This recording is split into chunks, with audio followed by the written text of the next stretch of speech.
Ladies and gents, welcome back to my YouTube channel. Alex here. 3 tips for a successful airline interview. This is what we're gonna talk about today. I'm in Casablanca, Morocco at the moment. I have a 3-day layover here and it's absolutely amazing. I did a video talking about this hotel room and its features and this layover, and it's one of the perks of becoming a cabin crew, right? The good lifestyle, the out of the luggage lifestyle, the visiting a lot of hotel rooms lifestyle. So yeah, it's part of the deal, it's part of the process and you must embrace it. Now, how do you become a cabin crew? Obviously you go to one of those interviews and many people succeed and even more people fail at those airline interviews, right? Emirates, Qatar, Etihad, the airline I work for, and many other airlines that you might be interested in. Tip number 1.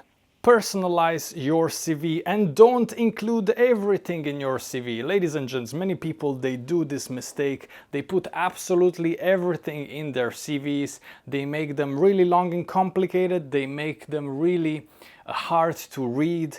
And for a recruiter, when he or she reads your CV, it must be clear, it must be concentrated information about your previous work experience, about your previous volunteering and study and whatever you did, but it shouldn't be taking 5 pages. So just trim down your CV, streamline it, and you might have a better shot at becoming a cabin crew, at succeeding at passing the interview. Tip number 2, ladies and gents, you must be professional.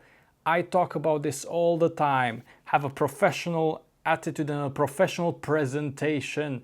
Presentation nowadays matters so much, and although it's not stipulated in the requirements for one of those interviews, it is very important how you present yourself. It is very important to be professional while presenting yourself. That means dress well, right? Dress according to the standard that the airline requires. When you go to that interview and you're wearing a suit, the suit must be fitted properly, not overly big for your size and not overly small that you look like you're bulked up inside that suit.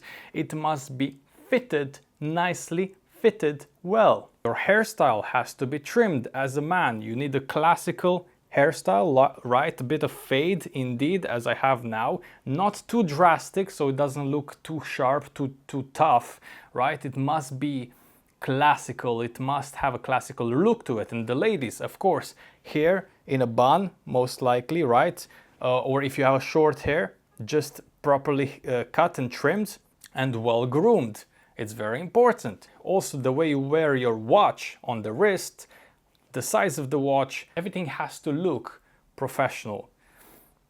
I've seen so many times oversized watches and oversized suits and just things that they don't fit properly, or funny looking shirts, funny looking colors. Maybe the best thing is a classical black and white thing, you know, a classical black and white suit and tie and everything. So that's my safest bet. That's what I would tell you to do. But yeah, as I said before, this is rule number 2. Be professional, ladies and gents. Present yourself well. Now, number 3, ladies and gents, number 3 is do not, and I repeat, do not give up. This is the most important one. Many people, they attend those interviews for Etihad, for Emirates, for Qatar, and so on and so forth, for Saudia, for Wizz Air, and they fail, right? They do not pass the interview in the first try. And many of them, after that, they just give up. They stop going to the interviews and they just give up the whole idea of becoming a flight attendant, you know, the whole idea of becoming a cabin crew, of flying in the skies and having a job in the airline industry. They just give up. And I would advise against that. You have to try again and see that failure as an experience, because in life you can learn from absolutely everything. From every experience you can take something, right? You can take something and become better next time. So I would say, ladies and gents, all the time learn, improve yourself and come back better next time. And yes, I know many times if you attend one of those interviews for a particular airline, there's a 6 months buffer in which you cannot reapply. But also there's other airlines that you can apply for, and after those 6 months you can apply again for the same airline. So it's not really an excuse just to stop trying altogether. Rather, it's an opportunity to just improve yourself and come back better than last time. So yeah, this is my number 3 indeed. Ladies and gents, do not give up. Don't give up on your dreams, and everything will come to fruition. So yeah, just a short video for today, ladies and gents. Don't forget, I have coaching available on this channel. If you click the link down below, you can actually have a Zoom call with me, a personalized Zoom call, and I will answer your questions. I can give you advice, right? I've been a cabin crew. I've been doing this job for 6 years almost at this point. So if you want to ask me anything about the job itself, more things about the interview and how to succeed, please let me know.